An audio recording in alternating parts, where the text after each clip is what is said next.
Seterusnya saya ingin menjemput Yang Berhormat daripada Merotai. Selepas Merotai, Liawan bersedia. Sudah bersedia? Bismillahirrahmanirrahim. Teruskan. Sudah, Speaker. Bismillahirrahmanirrahim. Assalamualaikum warahmatullahi taala wabarakatuh dan salam sejahtera. Terima kasih Datuk Speaker atas ruang dan peluang yang diberikan pada kali ini untuk membahaskan rang undang-undang perbekalan 2025.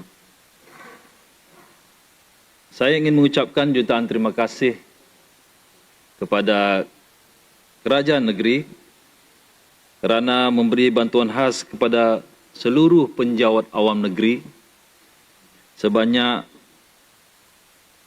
1 bulan gaji ataupun minimum 3,000. Tahniah.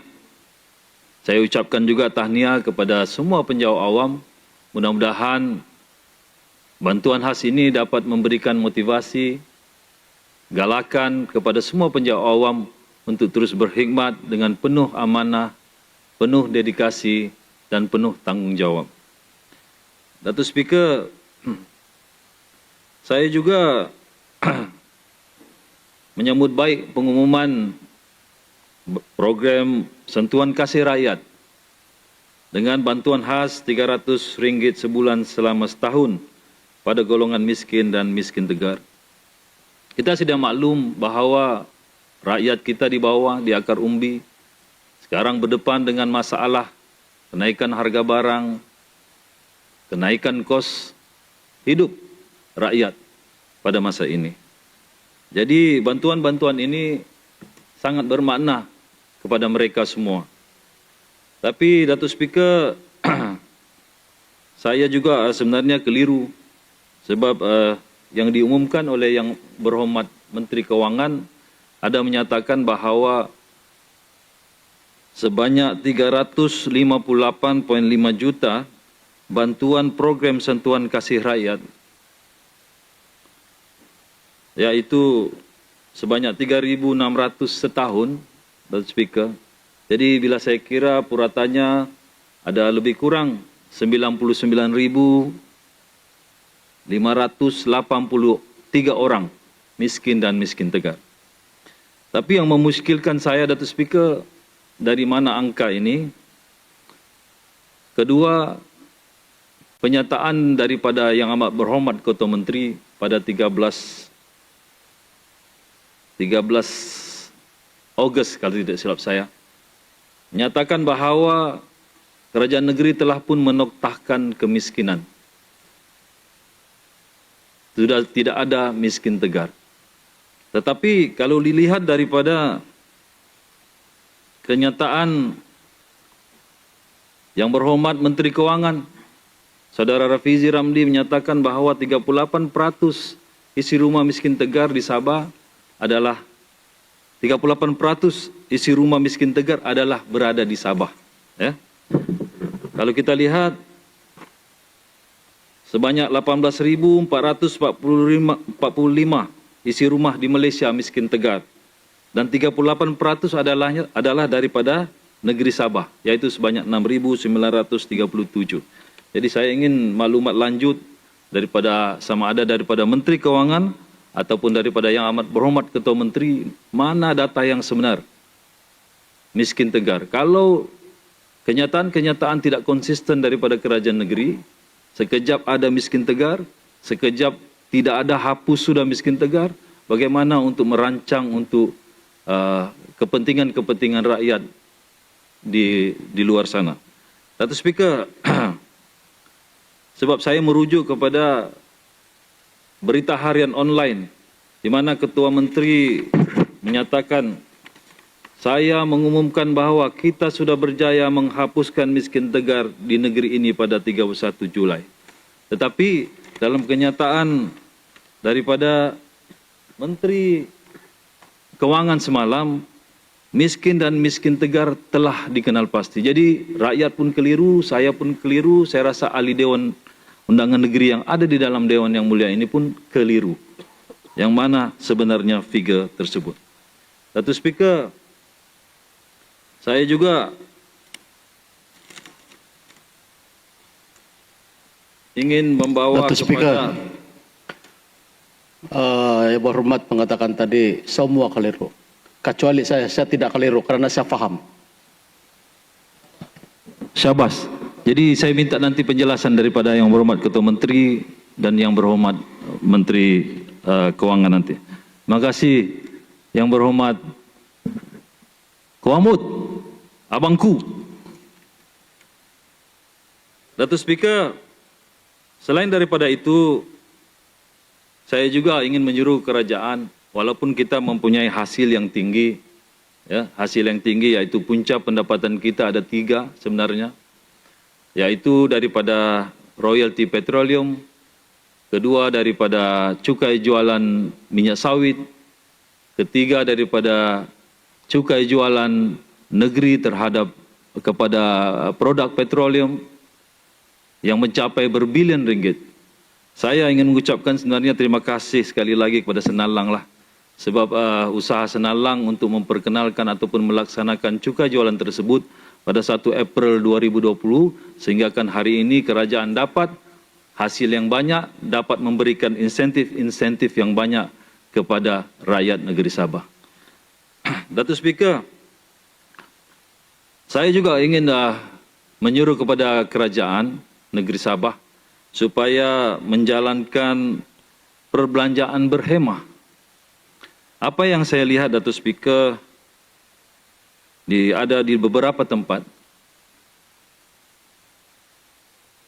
ada adun-adun yang melantik 2 ppm.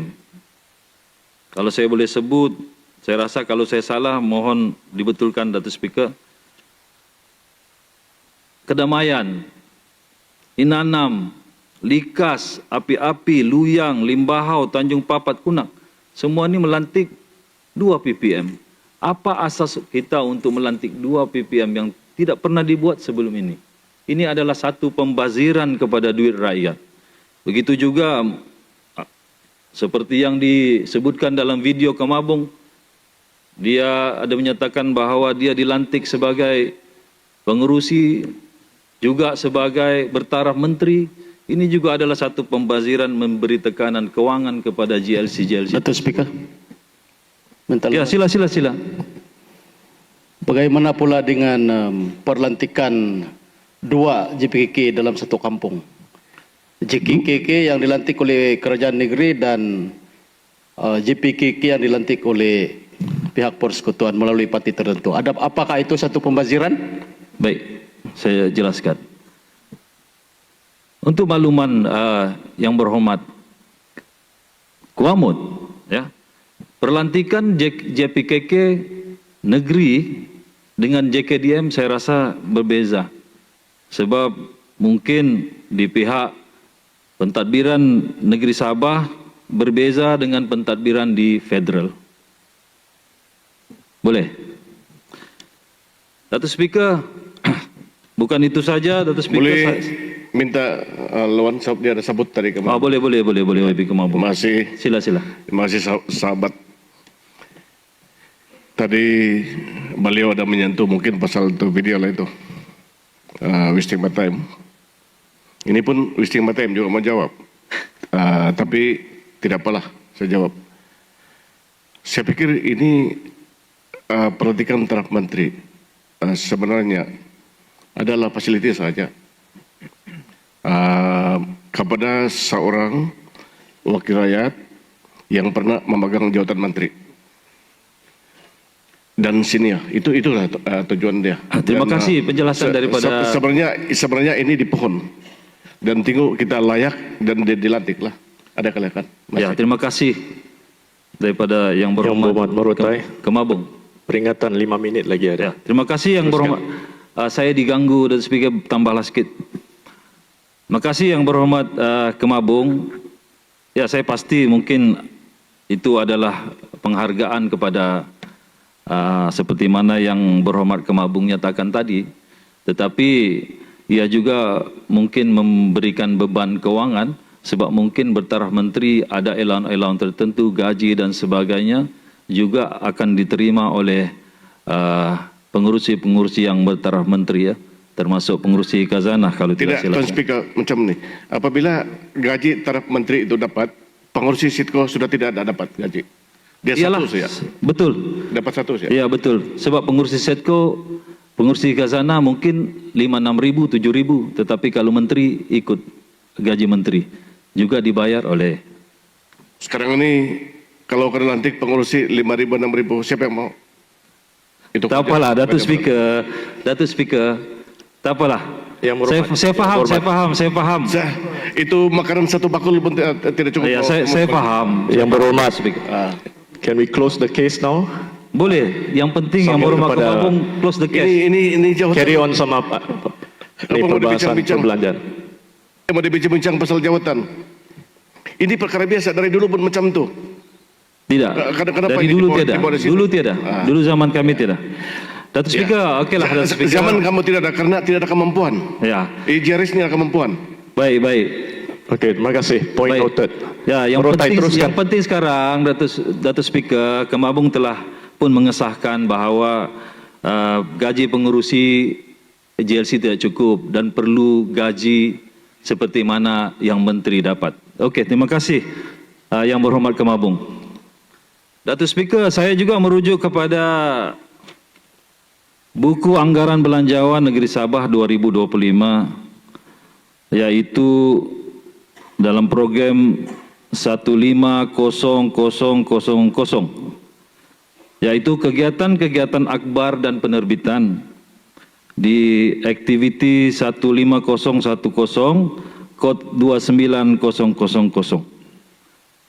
Saya ingin minta penjelasan. Dalam kod tersebut menyatakan bahawa perkhidmatan iktisas dan perkhidmatan lain yang dibeli dan hospitality pada 2024, 2023, 2021, 22, bila saya semak anggaran belanjawan lepas-lepas hanya 2 juta. Tetapi kali ini 2025 telah meningkat sebanyak 5.920.000.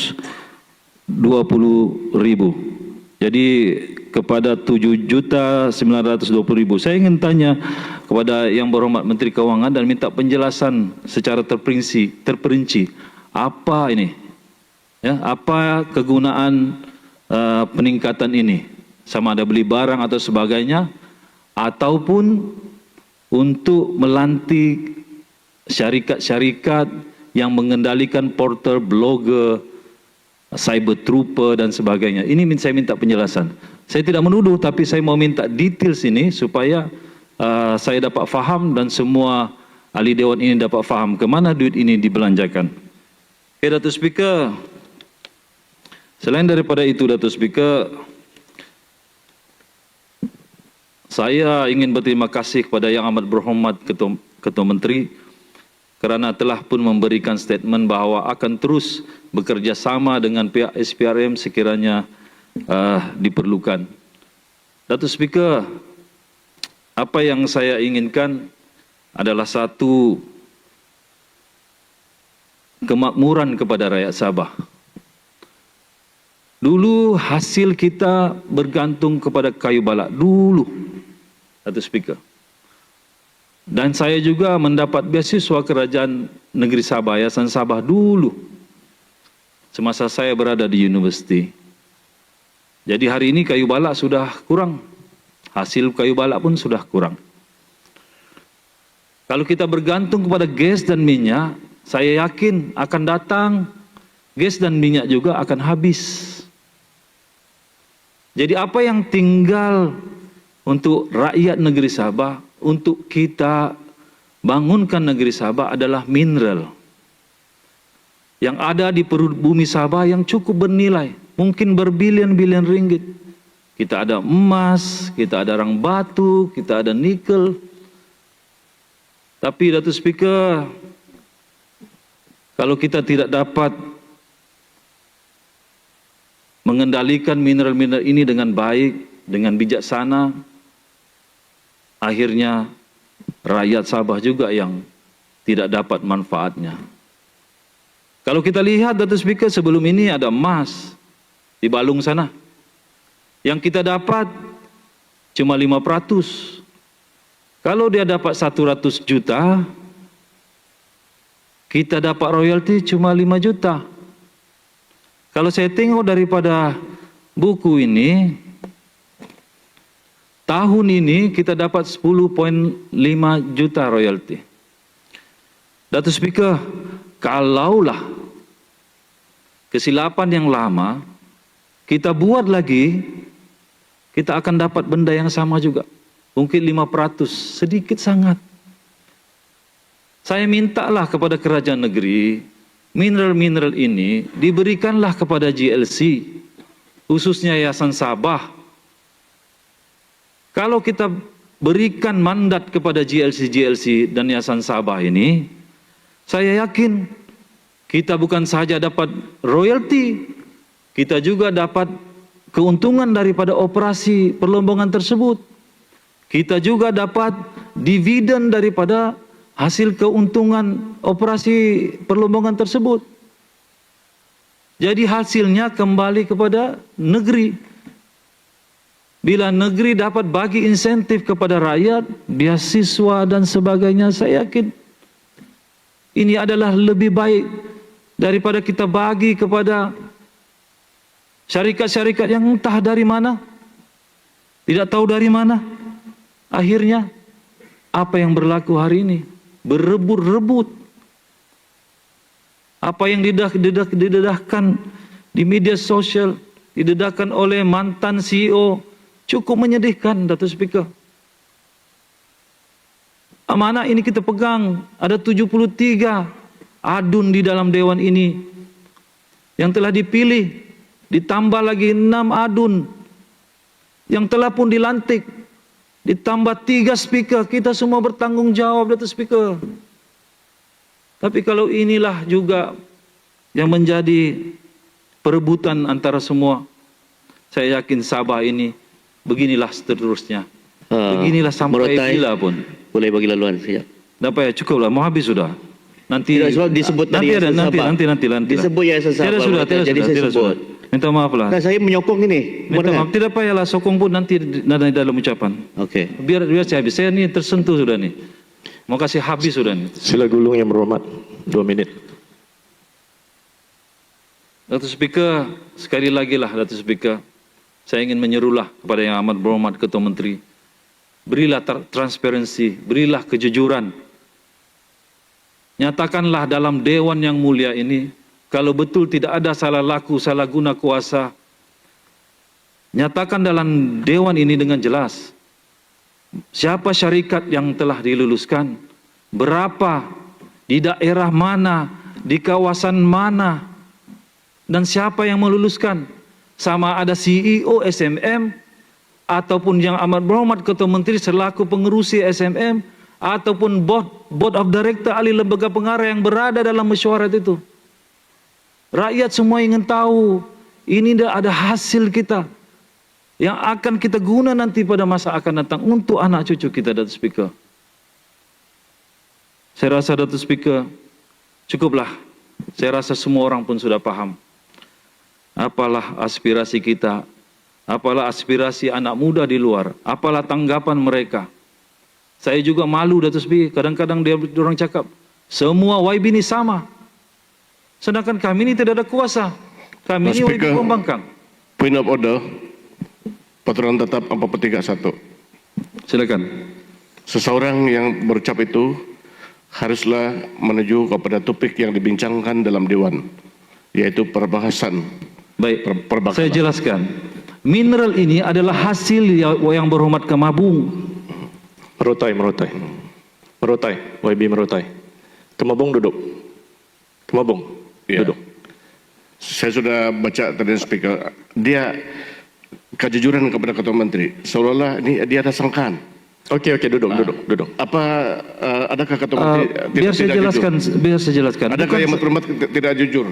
Ini bukan saya cakap sangkaan jahat. Saya minta Yang Berhormat dengan ketulusan Yang Amat Berhormat Ketua Menteri dengan transparansi. Merotai, dia buat rumusan.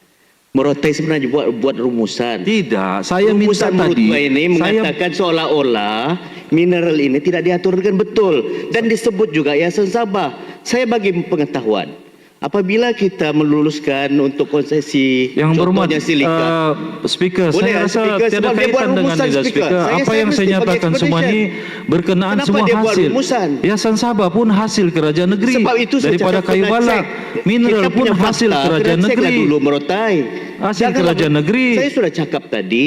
Dengar. Jadi ini Sebab adalah apabila kita termasuk bagi peluang semua perniagaan semua kepada Yayasan Sabah, dividen dan speaker royalty Pulau semua Belambangan dituju pun kita dalam bagi buku kepada Yayasan ini. Sabah. Apa yang dia cakap? Bila saya cerita pasal Dia mineral tidak royalty. understand apa yang saya cakap ni. Okey, ahli-ahli yang berhormat. Ahli-ahli yang berhormat. Okey, sebentar Merotai. Pantai Manis, Pantai Manis, Pantai Manis. Dua-dua duduk, Merotai duduk, Pantai Manis duduk. Pantai Manis, Pantai Manis, kawal perasaan. Merotai kawal perasaan. Duduk, duduk. Kawal perasaan. Pantai Dalit, sorry, Pantai Dalit.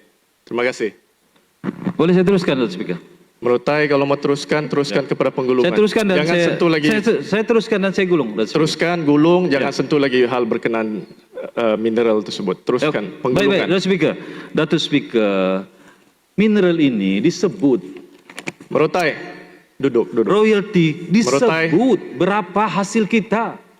Jangan-jangan sebut lagi berkenaan hal itu Dr. Speaker, Merotai. takkan saya tidak boleh sebut dalam Okey, ni. okey, kenapa kita gulung? Emas di sini, royalty emas 10.5 juta. Kita sebut tentang pendapatan yang kita terima. Iya, saya sebut berkenaan semua, saya kaitkan semua, Dr. belanjawan Speaker. Merotai. Sebab ini akan menjadi hasil kita pada akan datang, hasil Okey. yang baru. You want to meningkatkan continue hasil. with your point or you want to end your speech now? Okay, never mind, Dr. Speaker. Never mind, Dr. Speaker. Terima kasihlah, Dr. Speaker, atas ruang ini sekali lagi. Saya sekali lagi ingin menyerulah kepada kerajaan negeri untuk menimbangkan semula apapun keputusan yang telah dibuat. Mudah-mudahan segala hasil yang kita dapat pada masa-masa akan bertambah dan memberi manfaat kepada rakyat negeri Sabah. Sekian, terima kasih, Datuk Speaker. Yang membuat Merotai, sebelum tu yang Merotai, I was trying to be fair to you. Yeah, have given you about almost 20 minutes to debate. Okay, but anyway, thank you for your participation in the debate. Okay, terima kasih. Yang berhormat Speaker, sebelum tu, saya rasa adalah adil bagi Merotai bila bercakap soal mineral. Sebab dia ada dalam dokumen bajet yang dibentangkan pada kali ini. Jadi menghalang dia untuk bercakap soal dokumen sokongan bajet adalah satu perkara yang tidak sewajarnya, Speaker. Mohon maaf, terima kasih. Terima kasih, point taken.